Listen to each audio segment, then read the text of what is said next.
Hi everyone, I'm Anna, your Cinephile host. Today, let's take a look at the romantic drama Love Happens, which, despite its title, is more about grief than it is about love. This powerful emotional film is about finding closure and moving on after the death of a loved one. Grief and romance may be an unlikely combination for a love story, but Love Happens blends them together in a dramedy that works most of the time thanks mainly to performances by main actors Aaron Eckhart and Jennifer Aniston. Eventually, love and honesty will bring everything to a happy conclusion. You will want to have your tissues ready for the powerful emotional punch delivered by this film. So, without further delay, let's watch Love Happens.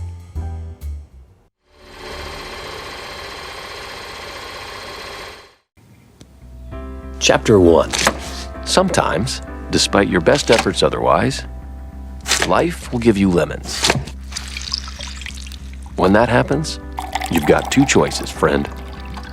You can wear a sour face, or make lemonade. Burke Ryan is a successful therapist and author of a self-help book that gives advice about dealing with the loss of a loved one. 3 years ago, his wife was killed in a horrible car accident, and he spent his time since then charting a step-by-step strategy for overcoming grief. Burke packs up and heads to the airport. He's in Seattle, where he's hosting a seminar based on his book. His self-help musings became a widely popular book titled A-OK, and now Burke is one-man industry of optimism, leading self-help seminars filled with people determined to stop mourning and start living. Chapter 2. Happiness is a state of mind. And like all things, it takes practice. Devote 5 minutes a day to smiling, just smiling.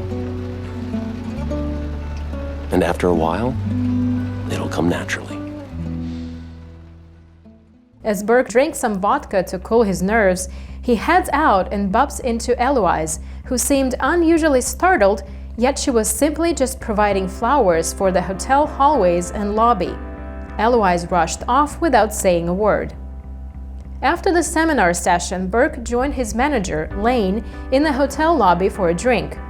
Lane tells Burke to live a little on his off time, and that is when Burke sees Eloise arranging flowers in the lobby. Burke quickly finishes his drink and goes to ask Eloise to have a cup of coffee with him. But Eloise replied in sign language, making Burke understand that she is muted, so Eloise walks away and out of the hotel. But while outside, Eloise says bye loudly to a bellman and drives off. Burke does not hear that and is puzzled and feels dejected as he goes to his room. Eloise then visits her rock band boyfriend at his house, but she notices 2 wine glasses out and one of them covered in lipstick. Eloise didn't even bother to listen to her boyfriend's explanation, and she stormed out and went to her office.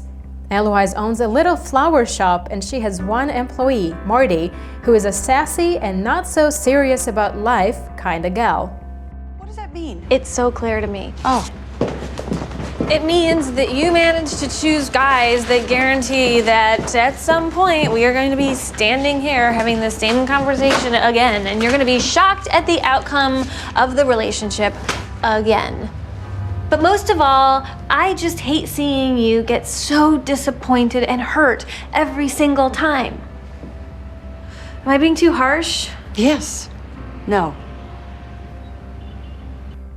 Back in the hotel, while Burke was signing books for the audience, one of the guests turned out to be Burke's father-in-law.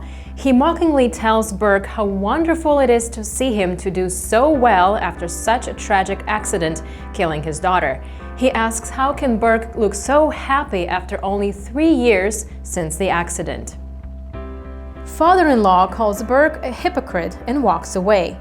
Burke panics and then sees Eloise at the front desk speaking to the receptionist, which fueled up his anger even more. Burke interrupted their conversation and went on to make a speech about how pathetic it is for Eloise to have to fake a handicap to avoid any sort of human interactions with an interesting human being, and then Burke storms off to the men's restroom. Eloise comes in and makes her own speech about feeling sorry to bruise his ego, but wondering how does he expect that she just falls for him. She assumed that he is married and is attempting to cheat, like her boyfriend, and storms off saying she just did both of them a favor by walking away the first time. After this failed initial advance, they eventually end up having dinner together, which turns out to be a bit awkward. As the date ends, Eloise could not wait to say goodbye and walks away. Burke then chases after her and first apologizes to her about how bad the date was, and then explains that this is his first date in 3 years, but he doesn't get to explain that it was because of the death of his wife. They begin spending time together, although as she insists to her mother and Marty, they're not dating. It seems, however, that Burke has not been following his own advice and, in fact, has not really been dealing with the loss of his wife. Burke tells Eloise that he has not even seen his in-laws ever since the accident. I didn't go to her funeral. And look, I haven't spoken to her parents since I didn't take care of Rocky. I stopped talking to her friends. I threw out everything that even smelled of her. Listen, I wasn't judging you or trying to trip you up. Can I say something? And this comes from a place of total humility, with the acknowledgement that my life is a day-by-day experiment in really bad decisions. But you're really messed up. One of the wife's wishes was to set their parrot free if she is no longer in this world.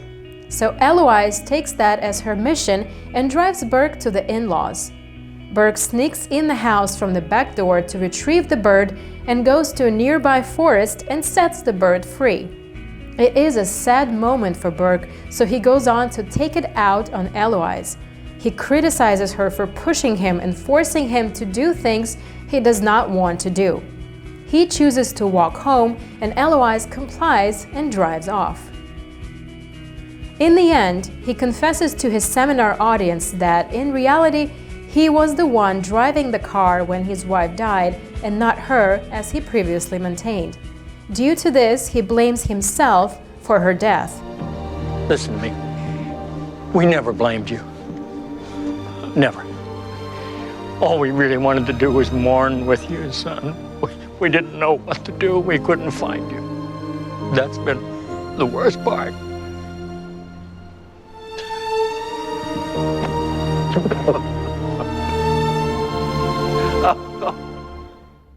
Eloise, along with his wife's father, helped Burke move past his wife's death. Burke goes to Eloise, telling her that she had spent the last few days getting to know the part of him that was not available and wondered, was she interested in getting to know the part of him that was available? During your travels, it's important to always keep one thing in mind. When one thing ends, something else begins.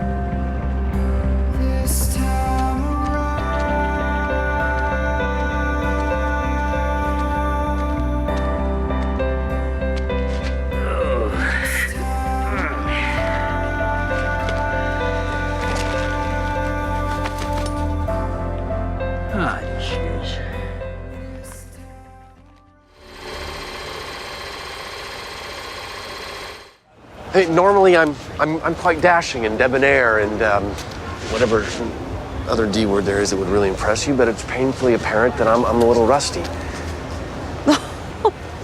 Why wouldn't you just say so? I don't know, in a desperate attempt to hold on to whatever shred of masculinity that I have left. Okay, so